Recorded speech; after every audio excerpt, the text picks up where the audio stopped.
മറ്റൊരു വാർത്തയിലേക്ക്. തലസ്ഥാനത്ത് വീണ്ടും അമീബിക് മസ്തിഷ്ക ജ്വരം. അഞ്ചുതെങ്ങിൽ 13 വയസ്സുകാരന് അമീബിക് മസ്തിഷ്ക ജ്വരം സ്ഥിരീകരിച്ചു. നേത്ര പരിശോധനയുമായി ബന്ധപ്പെട്ട് മെഡിക്കൽ കോളേജിലെത്തിയപ്പോഴാണ് രോഗം സ്ഥിരീകരിച്ചത്. രോഗ ഉറവിടം വ്യക്തമല്ല. ജലാശയത്തിലെ വെള്ളം ഉപയോഗിച്ചിട്ടില്ല എന്ന് കുടുംബം അറിയിച്ചു. ദിസ്ന സുരേഷ് ചേരുന്നു. ദിസ്ന, ആശങ്ക ഒഴിയുന്നില്ല. വീണ്ടും ഒരു അമീബിക് മസ്തിഷ്ക ജ്വരം കൂടി തലസ്ഥാനത്ത് കണ്ടുപിടിച്ചിരിക്കുകയാണ്. പക്ഷേ ഇത് എന്താണ് ഉറവിടം, എങ്ങനെയാണ് ഈ കുട്ടിക്ക് വന്നത് എന്നുള്ള കാര്യത്തിൽ ഒരു വ്യക്തത ഇല്ലാത്തത് വലിയ ആശയക്കുഴപ്പമുണ്ടാക്കുകയല്ലേ?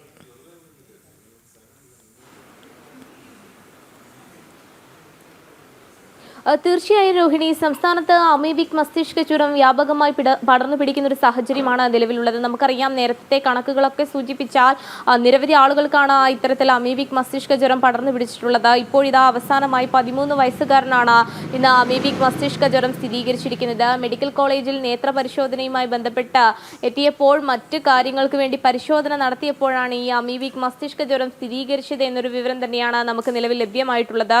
ഈ കുട്ടിയുടെ ആരോഗ്യനിലയിൽ ആശങ്കയില്ല എന്നത് തന്നെയാണ് ആരോഗ്യ വകുപ്പിന്റെ ഭാഗത്തു നിന്നും മെഡിക്കൽ സംഘത്തിന്റെ ഭാഗത്തു നിന്നും ലഭിക്കുന്ന ആശ്വാസകരമായ വാർത്ത എന്ന് തന്നെയാണ് ഏറ്റവും എടുത്തു പറയേണ്ടത്. ഇതിൽ പ്രധാനമായും ഉയർന്നു വരുന്ന ഒരു കാര്യം എന്ന് പറയുന്നത്, എവിടെ നിന്നാണ് രോഗം പിടിപെട്ടത്, അതായത് രോഗത്തിന്റെ ഉറവിടം കണ്ടെത്താൻ ഇതുവരെ ആരോഗ്യ വകുപ്പിന് സാധിക്കുന്നില്ല എന്നത് തന്നെയാണ് രോഹിണി ഏറ്റവും എടുത്തു പറയേണ്ടത്. മുൻപ് പടർന്ന അമീബിക് മസ്തിഷ്ക ജ്വരത്തിന്റെ ഒക്കെ തന്നെ ഈ ഉറവിടം എവിടെ നിന്ന് എന്നതിൽ ഒരു അവ്യക്തത തുടരുന്നു. ഈ പഠനം നടത്തുവാൻ കമ്മിറ്റിയെ ഒക്കെ തന്നെ രൂപീകരിച്ചിട്ടുണ്ടെങ്കിലും അവർക്കൊന്നും തന്നെ കൃത്യവും വ്യക്തവുമായി ഈ രോഗം എവിടെ നിന്ന് പടരുന്നു എന്നത് കണ്ടുപിടിക്കാൻ സാധിച്ചിട്ടില്ല എന്നത് തന്നെയാണ് വലിയ രീതിയിൽ ആശങ്ക ഉളവാക്കുന്നത്. എന്തായാലും ഈ രോഗത്തിന്റെ ഉറവിടം കണ്ടെത്തിയിട്ടില്ല. പക്ഷേ കുട്ടിയുടെ വീടും അതോടൊപ്പം തന്നെ കിണറും മറ്റ് ജലാശയങ്ങളും ഒക്കെ തന്നെ ക്ലോറിനേഷൻ ചെയ്തിട്ടുണ്ട് എന്ന് തന്നെയാണ് ആരോഗ്യ വകുപ്പ് ഇപ്പോൾ വ്യക്തമാക്കിയിട്ടുള്ളത്. ഏറ്റവും ആശ്വാസകരമായി എടുത്തു പറയുന്നത് കുട്ടിയുടെ ആരോഗ്യ നില കുഴപ്പമില്ല എന്നത് തന്നെയാണ് ഏറ്റവും ആശ്വാസകരമായ ഒരു വാർത്തയായി എടുത്തു പറയേണ്ടത്. എന്തായാലും അവസാനമായി തിരുവനന്തപുരത്തെ തലസ്ഥാന നഗരയിൽ 13-കാരന് കൂടി അമീബിക് മസ്തിഷ്ക ജ്വരം സ്ഥിരീകരിക്കപ്പെട്ടിരിക്കുകയാണ്.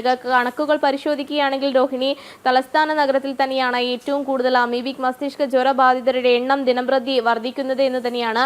രോഗ ഉറവിടം കണ്ടെത്താൻ കഴിയാത്തതും ആരോഗ്യ വകുപ്പിനെ വലിയ ആശയക്കുഴപ്പത്തിലാക്കുന്നു. അതോടൊപ്പം തന്നെ കൃത്യമായ കണക്കുകൾ ഇത് സംബന്ധിച്ച് പുറത്തുവിടുന്നില്ല എന്നത് തന്നെയാണ് ആരോഗ്യ വകുപ്പ് ചെയ്യുന്നത്. അതായത് എത്ര പേർക്ക് രോഗം സ്ഥിരീകരിക്കപ്പെട്ടു, അല്ലെങ്കിൽ എത്ര പേർ നിരീക്ഷണത്തിൽ കഴിയുന്നു, അതോടൊപ്പം തന്നെ എത്ര മരണം റിപ്പോർട്ട് ചെയ്യപ്പെട്ടിട്ടുണ്ട് എന്നൊന്നും കൃത്യമായ കണക്ക് വിവരങ്ങൾ പുറത്തുവിടാൻ ആരോഗ്യ വകുപ്പ് ഇതുവരെയും തയ്യാറാവുന്നില്ല. അതോടൊപ്പം തന്നെ ഇതിന്റെ രോഗ ഉറവിടം കണ്ടെത്താനും ആരോഗ്യ വകുപ്പിന് സാധിക്കുന്നില്ല എന്നതും ഏറ്റവും വലിയ പരാജയമായി കണക്കാക്കേണ്ടി വരും രോഹിണി. ശരി, ദിസ്ന സുരേഷാണ് വിവരങ്ങൾ നൽകിയത്.